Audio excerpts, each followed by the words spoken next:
Hi, it's Steve. Today we'd like to show you how to change the lint door hinge on your dryer. It's a really easy repair. Let me show you how we do it. Now before we begin this repair, the first thing we'll need to do is to disconnect power to the dryer. So either pull it far enough forward that you can unplug it, or locate the electrical panel, turn off the appropriate breaker, or remove the appropriate fuses. Once we've done that, we can start the repair. Now our next step will be to open up that door and remove the lint screen.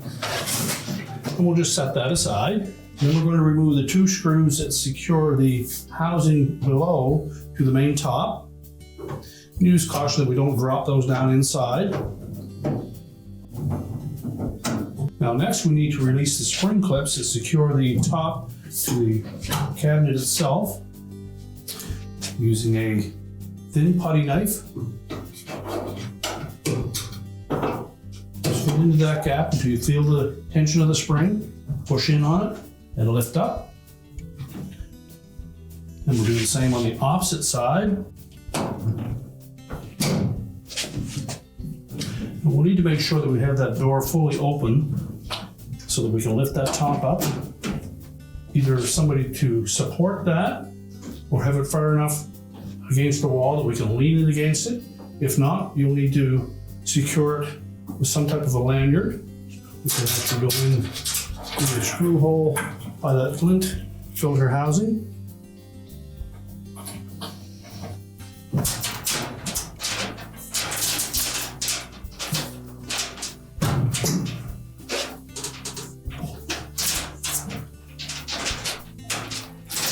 And we'll use one of the holes in the cabinet here to secure it. Now, if the old hinge is still intact, you'll need to remove it.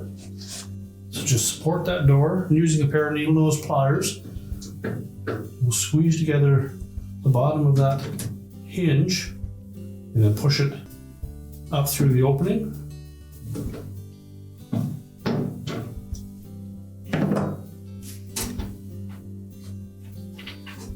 Remove and discard the old hinge. And make sure that we slide that door onto the left-hand hinge. Carefully feed the right-hand one in from the top, and then just pull it back far enough. We can line it up with that rectangular opening. And press it firmly down into that opening until it snaps in place. We can then remove our support and lower the top. Be sure to open that door enough. We clear the corners of that top. Line it up even from side to side and press it down into place until those spring clips latch. You can close the door up again. Next, we'll reinstall those two screws in that lint filter housing opening. Again, use caution that we don't drop them down into that opening. Tighten them both securely. And then we can feed the lint filter back into place. Verify that the lid opens and closes smoothly. And then we can prepare to push the dryer back into place. We're now ready to push the dryer back into place, reconnect the power, and your repair is complete.